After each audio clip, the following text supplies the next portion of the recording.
How's it going today, y'all? My name is Reegan MacAulay, and welcome back to another episode of Hurricane Havoc. Havoc is a word that Mother Nature has literally used against Prince Edward Island these past couple of days, which is the reason why I am filming here today on a Tuesday morning instead of at campus where usually I would, so this is all I got. Because of all the recent chaos and the numerous postponements and blah blah blah, this week's episodes will be split into two.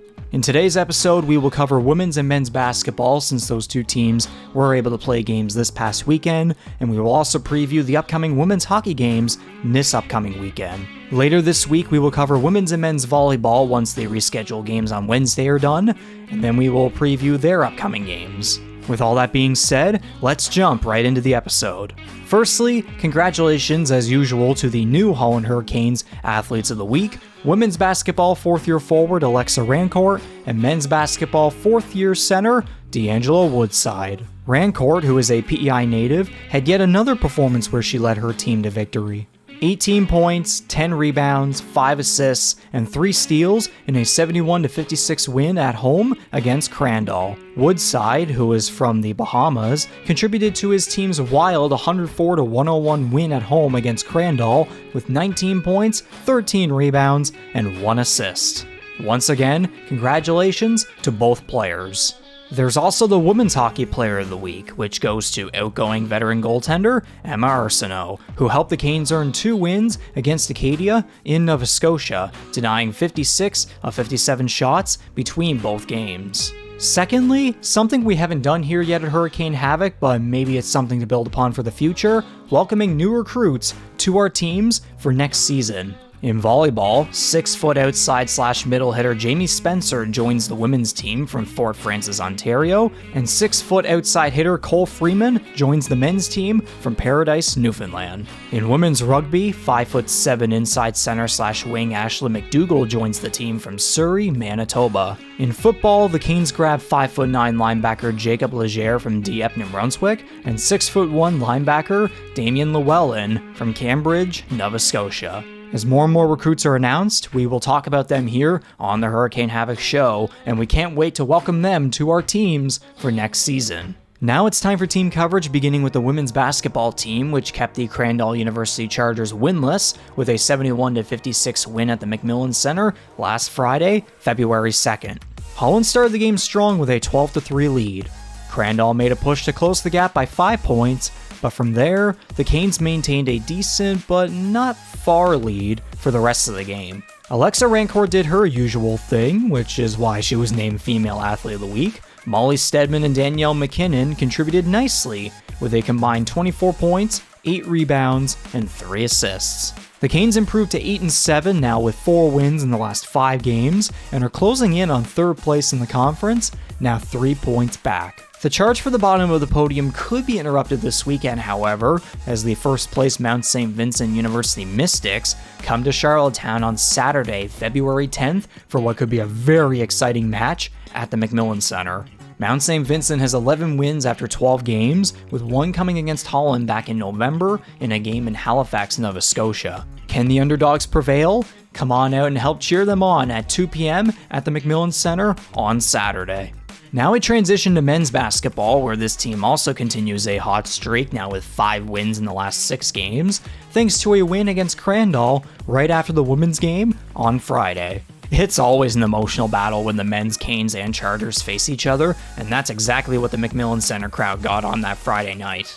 Holland jumped out to a 9-6 lead, then Crandall came back and led 19-11 within the final minutes of the first quarter. Then Holland came back to lead 26-24, and the lead just kept swapping back and forth in the second quarter. The Canes led 51-45 heading into the third quarter, extended their lead to 68-62, and at the end led 81-76.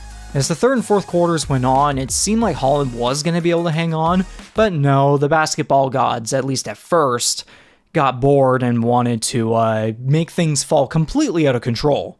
The Canes were up 101-97 with under 2 minutes to go, but the Chargers made a 5-point comeback, and it was a dogfight in the final minute. Hurricanes fans hoped for a miracle, and both D'Angelo Woodside and Topaz Canna gave them one with a layup and a free throw with 15 seconds remaining. Holland won 104-101. Bryce Corliss continues to prove why he may very well be the best player heading into the ACAA Basketball Championships in March, as he led the Canes with 28 points and currently leads the conference with a staggering 68-point lead, and he also has the most points per game with 21.8. Heck, if we take statistics completely out of the question, this man's mindset towards himself and the rest of the team is dangerous. In a good way. For us. Not the rest of the conference, but happily for us. Don't forget who Corliss has by his side as well, including Aaron Simmons, recent Male Athlete of the Week D'Angelo Woodside, rookie Zachary Dawkins and Topaz Canna, and countless others who provide substantial depth. This team may have very well found the spark it was missing in the first half of the season, and the spark hopefully continues to remain lit when the team returns to action this Saturday, February 10th. The men's MSVU Mystics are also having a terrific season with a 9-3 record, currently sitting second place in the conference. The Canes have yet to beat them after 2 past attempts, but remember the saying, third time's the charm. So remember, Saturday, February 10th at 2 p.m. and 4 p.m., catch the Hurricanes basketball teams in action and help them continue the trends of perfect days at the McMillan Centre. And lastly, let's preview this weekend's women's hockey action, where the Canes will play one final home game doubleheader prior to the 2024 ACHA Women's Hockey Championships in Wolfville, Nova Scotia in March. This upcoming weekend, the team will have plenty of momentum heading in after 2 big wins against a rival in the Acadia University Axe Women 2 weekends ago. With a roster that's half new and a coaching staff that's entirely new, this team is quietly doing wonders and will look to secure first place in the standings as the Cape Breton University Capers come to Charlottetown this weekend. A friendly reminder that Saturday, February 10th will be Women's Hockey Alumni Night, a night where we invite all women's hockey alumni to join us, cheer on the current and future stars of the Canes, and have a nice get-together. As for the statistics, the Capers remain winless after 6 games and will be seeking revenge after losing 2 games to Holland back in November in a doubleheader in Cape Breton, Nova Scotia. Notably, between those 2 games, rookie forward Taylor Gillis scored a hat trick, veteran goaltender Emma Arsenault recorded her second shutout of the season, and rookie goaltender Bella Scott earned her first win as a Hurricane. Those are the names to keep in mind heading into the weekend, and also don't forget JC McMillan, who scored a late game winning goal in a recent game against Acadia, and also Gabby McDonald, who has a couple goals this season. Saturday's game time is at 7 p.m., and Sunday's game time is at 11:15 a.m. Thus, another episode of Hurricane Havoc comes to a close, and now you know what's happened recently and what's coming up next. Stay tuned for volleyball recaps and previews later this week, and remember to go cheer on the Holland Hurricanes on Wednesday, February 7th against St. Thomas University at 4 and 6 p.m. I'm your host, Reegan MacAulay, signing off. I will see you on the other side, and remember to fear the storm.